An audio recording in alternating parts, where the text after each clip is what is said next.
Asalaamu calaykum waraxmatullaahi wabarakaatu. Waa idin salaamay dhammaantiin. Soo dhawaada kusoo dhawaada channelkeena Ramla in the kitchen. Maanta waxaan rabaa inaan sameeyo quraac fudud oo very simple ah. Quraacdaas oo aan ka sameeyay rooti iyo waxyaabo kale oo yaryar. Sidaan u sameeyay iyo waxyaabahan ka sameeyay stay tuned. Waa kuwana alaabtii aan ka sameyn lahaa. Halkan waxaan ku haystaa waa rooti.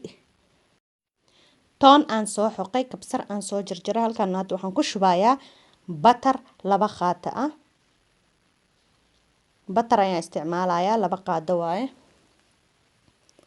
Butterka hadda halkaan uu diyaar igu yahay. Waxaan ku darayaa wax yar oo ah parsley. Parsleyda dry waaye. Waxaan idin tusayaa koombadeeda waatana. Ayadoo waxaa jirto qoyaan ah oo fresh sida kabsarta camal. Markaas hadaad ahayn tan dry-ga waa isticmaali kartaa. Dhib ma lahan. Halkaan waxaan ku haystaa waa kabsartii aan si yaryar u jarjaray. Ma tumin, waan jarjaray only. Intaas hadda waxaan ku darayaa toontii iyo xoqneyd ayada. Haddaa rabtid toonta iyo kabsarta waad isku tuman kartaa oo si fiican u tun say ayada dhan u dilanto aysan u yeelan burtuq waaweyn. Intaana hadeertaan iyo butterkoodan rabaa inaan isdhexgeliyo oo si fiican iskugu walaaqo ilaa iska qabsadaan. Cusbo dhanna kuma daray. Waxaan cusbo ugu dareenin. Butterka asaga cusbo leh, mid cusbo leh ayaa isticmaalay. Haddaa isticmaalaysa mid aan cusbo lahayn, cusbo yar ayaa ku dareysaa oo xoogaa qiyaas yar ah. Intaana si fiican hadeertaan iskugu walaaqay. Waa kana saanay ku soo baxeen. Waa isdhexgeliyay. Wax kale kuma daray oo zaid ah. Halahaas bes aan isticmaalayaa. Hadduu Ilaahay ka raali noqdo. Waa kana intaan hadda waa ujeedaan. Saasuu isku haystaa. Waa isdhexgaleen. Ready waaye. Waxaan hadeertaan aan bilaabayaa sidii aan rootiga u marmarin lahaa. Mindidan yarta isticmaalayaa. Rootigan isticmaalaya waa kana. Rootigan waaye waxaa waaye slice-ka caadiga. Rootigii aan markaas haysatid aad isticmaali kartaa. Haddaad meel joogtid aan laga helin rootigan slice-ka ah, waxaa isticmaali kartaa rootiga markaas aad haysatid. Waa kala jaraysaa, waa marinaysaa. Hadhowna sidaan u dubaayo waa idin tusayaa sida aad rootigaasna u dubi lahayd. Waa kana xabadan hadda waa mariyay. Haddaadan haysanin butter wax dhiba ma lahan. Wax yar oo subag ah ayaa isticmaali kartaa booska butterka ama olive. Wixii aan markaad haysatid wax dhiba ma lahan. Khasab ma ahan butter kaligiis inaad raadisid. Booskii butterka waxaa ku shubaysaa olive yar ama waxaad ku shubaysaa subag haddaa haysatid markaas toontaada, kabsartaada iyo wixii aad haysatid dhacdhac. Aa isku jacbursanaysaa. Waxba is dhibin waxaadan haynin markaas ha raadinin. Waa ujeedaan saana u marinoyaa dhinac walbaan ka marinayaa. Ma rabi dry inuu yahay ama khaleyl dhinac walba inuu ka haystaa rabaa. Waan soo dhameeyay waa kana waan soo marmariyay diyaar waaye. Intaana ii hartay hadhow ayaan isticmaalayaa. Waa kana waan u baahanahay. Hadeerna dumdinkaan bilaabayaa. Halkaan waxaan saartay baankan waaye ama digsigan waa kuleyl waxba kuma shubaay. Saas ayaan rabaa khaleylkaas. Wax saliidi wax ma isticmaalay. Rootigi waa kana dhinacii aan wax mariyay aan hoos marinayaa. Xabada kalan soo qaadayaa. Waa kana baanka markaas duu weyn yahay ama digsiga ilaa 3-4 wixii ku deeqa saaran kartaa. Waa kana butterkii haray iyo alaabtii waxaan sameynayaa dhinacan kale ayaan marinayaa. Sababta markii hore u marin wayn waxay tahay dhinacii kale markaan mariyay kan hadhow kii marsanaa gacanta intaan saara haddana ma sii marin kari gacantii iyu gaagaaraya. Marka very simple. Dabkana waa shidan yahay laakiin aad ayuu daciif u yahay meesha ugu hooseysu ku jooga. Ma rabi inuu dhaqso iga kululaado, dhaqsana iga gubto. Marka aadan u gaabi dabka. Waa kaasa waan marinoyaa dhinac walba sidii dhinacii hore aan u mariyay la u marinayaa. Xabadan ayadana waatana waa marinayaa. Haddaa rabtid qaado waa ku soo qaadan kartaa. Qaado dabadeed waa ku marmarin kartaa. Ayada xataa simple waa. Haddaa rabtid mididaada bread knife taana ku marin kartaa. Sidii adiga jecesha oo kuu fudud. Waxba is dhibin. Waa kana waan mariyay. Dhinaca hoose waxaan rabaa inuu ii bislaado oo ii guduuto dabku waa daciif. Sidaan hore idinku sheegay dhinac kastana waan ka marinoyaa waa kana.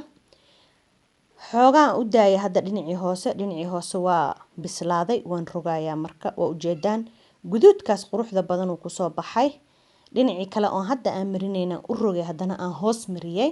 Asagana waxaan rabaa sidii oo kale inuu dabka qabsado oo saan oo kale ku soo baxo. Hadduu Ilaahay ka raali noqdo.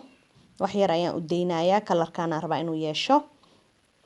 very simple waa quraacdan ya ama casho yaroo fudud casariye saa rabtaa ka dhigan kartaa. Waa kana rootiga dhinacii kale waa ujeedaan asagana waa ku socotaa shaqada yaa wax yar cadcadaan ayuu leeyahay waa ujeedaan si fiican brown uma noqon waan ku celinayaa marka ya wax yaraan dabka u deynaa haddaa isla dabka dhinacaas u badan yahay wax yar waa kala wareejinaysaa wax dhiba ma lahan.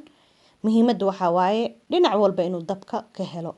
Hadda diyaar waaye labadii dhinac waa bislaadeen waa kana saanu ku soo baxay waan ka qaadayaa.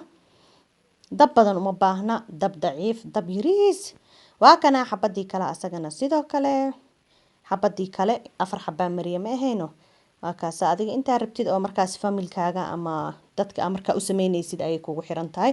Waa kana batarka haddana sidoo kale waa marinayaa kana markasta muhiimadda waxaa waaye labada dhinacba inuu batarkiisii toontiisii kabsartiisii adduunkiisii inuu wato hal dhinac haddaa rabtid waa ka marsan kartaa wax dhiba ma lahan hal dhinac bes waa ka marin kartaa laakiin aniga garlic breadka aad ayaan u jeclahay marka labada dhinacba waan ka mariyay labada dhinacaana fiican in laga mariyo si labadii dhinac isku dhadhan iyo isku test u noqdaan. Waa kana hadeertaan dhinacii hoose waa dumay dhinacan kale u rogayaa waa ujeedaan kalarka uu kusoo baxay soo kusoo baxay ya dab badanna ma rabo haddaad isleedahay dabka zaa'id waaye xoogaa demi birta ku qabowda dikal uu ka gubanayaa ya diyaar waaye hadeertaan wuxuu haray malahan waan ka qaadayaa qaybtaana birtu way kulushahay haddaa kuwa kala rabtid marka inaad saartid waa daminaysaa dabka ilaa uu digsiga kuu qaboobo ama baanka. Waa kana waan soo diyaariyay waan soo dhameeyay waa yar waa iisoo yara qaboobay kuleel zaa'id ma ahan. Halkan tomato ayaan ku haystaa ketchup waaye waxa jeceshaa ku cuni kartaa shaaha ku cabi kartaa cabitaan ya wixii markaas aad jeceshaa tomatadan ku shubayaa baaquliga. Qaybtan kalena mayonnaise hal qaadaan ku shubayaa ciyaalka badanaa tomatada mayonnaise way jecel yihiin ya maasha Allah cuntooyinka inay ku cunaan ay jecel yihiin marka waxa waaye testing way siinayaan soma decoration oo uga dhigayaa intaan hadda xogaagan yarka kabsarta aan korka ka saaraya asagana cuntada markaas aad gareynayso xogaa decoration yar haddaa ku dartid maasha Allah qofka aad siisid xataa uu farxaya. Waa kana saane ku soo baxda ujeedaan tomatadii mayonnaise-kii everything wax ka maqan ma leh very simple saacad yarna way qaadatay dabka ya karinta diyaarinta waa kana waa ujeedaan dhinacii kalena waa kana markaa cunaysa xataa crunchy waaye qabababac uu dhahayaa saacad badanna ma galayso very simple waaye. Jab yaraa ka jabsanay tomatadaada gashanay ama mayonnaise-kaaga waa isku dhamaat wax kale ma u baahnid. Alaabtan simple-ka haddana oo degdeg loo karinayo waxay ku fiican tahay dadka shaqeeya ama macal kalaha camal dhacdhac 5 daqiiqo ay ayada dhanba kala tuurayaan. Daawasho wacan stay tuned soo dhawaada mar kale assalaamu calaykum wa rahmatullaahi wa barakaatuh.